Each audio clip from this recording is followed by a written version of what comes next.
Hello and welcome back. I'm your friendly neighborhood technician. Today we are going to get the engine tins set up and see if we can get those completely installed, and also the alternator for that.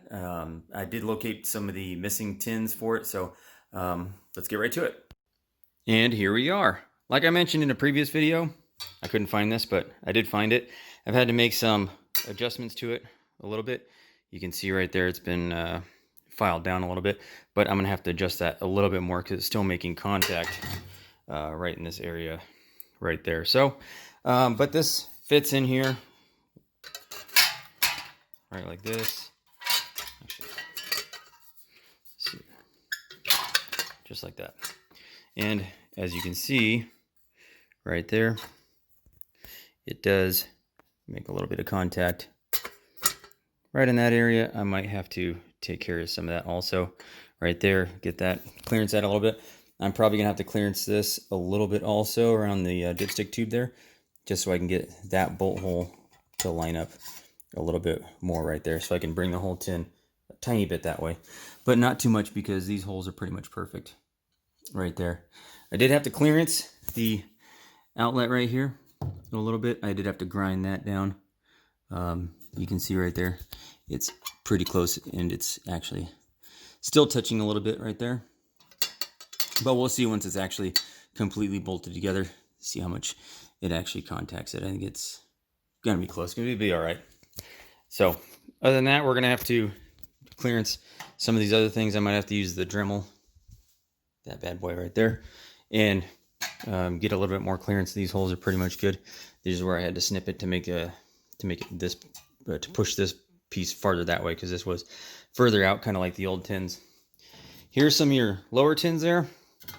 I'm not sure if this is on this side, the correct side or not, but these are a little bit rusty. So there's a bolt missing on that one right there. I'm probably not going to use, yeah, you can see there's a rust hole right there. Looks a little rusty. And then here's this one. You can see it's a little cracked right there around that bolt hole. I'm not sure if these are on the correct side or not. I've just kind of had them sitting there. I do have new ones. There's a new one right there. They did come out of the package a tiny bit mangled, as you can see right there.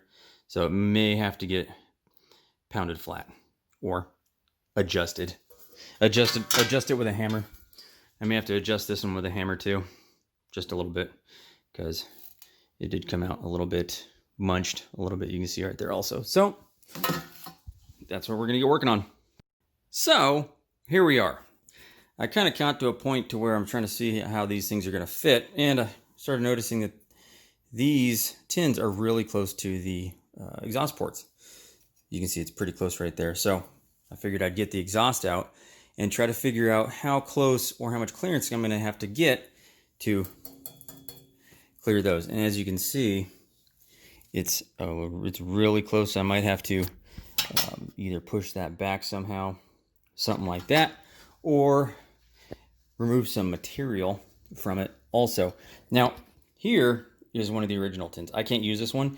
It is missing the bolt holes from the bottom right there. You can see they're broken off where that bottom hole needs to go. Even then, it looks like some material would have to get removed. So the new one does not even fit this well. Does not line up at all. And what happens is the new one right here in this area kind of makes contact right here. So it's going to have to get a lot more material removed from that just to get it to fit properly. So that's where we are with that. And we'll keep going at it. Here is the new tin from the bottom that goes right there. Fits in there just like that. These two bolt holes right there, that one and that one, they bolt to the block, and then these two are supposed to bolt right there, and it doesn't even get that close. The new one, the bolt holes are probably way out here. So yeah, as you can see right here where it's supposed to fit, right here in this area, makes contact right there. So I'm gonna have to remove quite a bit of chunk of metal. Here are the two pieces side by side. You can see the big difference between these two is the new one right here is missing about that much metal on the side, and also this crimp right here is not flat at all. I don't know what, I'll probably just have to pound that flat and make it look more like that.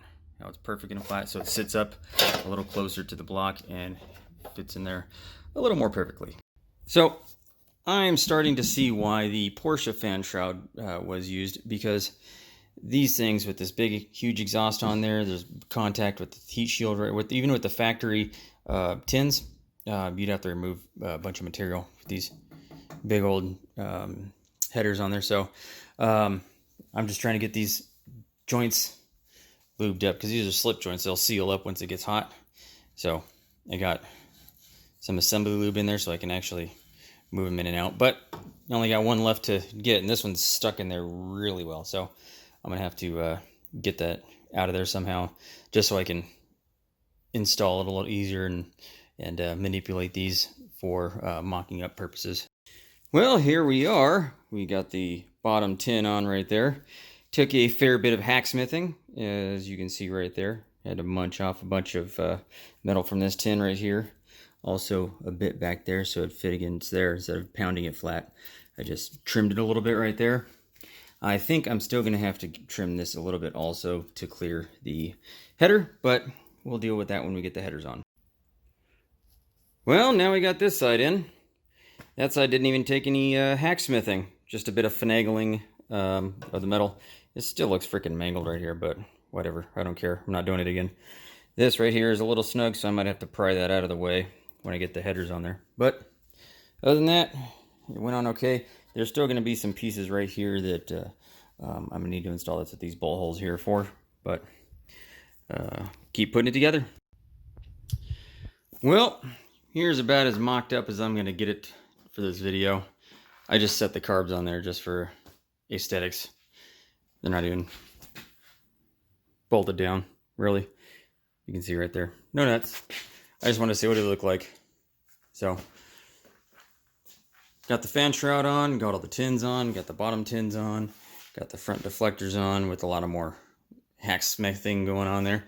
Had to hack that side, but they were cheap. I wouldn't do that with original tins, but they fit and they look like they're going to work well enough. Got the back piece on, got the bottom pieces on over on that side also. So that's it. That's all we're going to do. Well, thank you for watching this one. Next video, we're probably going to get these carbs mounted up for real, and then we're going to get the fan in there, and we're going to get the alternator mounted up, which goes right here on the stand. They don't have, I mean, I have it, it's just not mounted on right now with the oil filler neck. Maybe get the pulley on there, and then we got to figure out how we're going to hook these carburetors up, what kind of linkage we're going to use.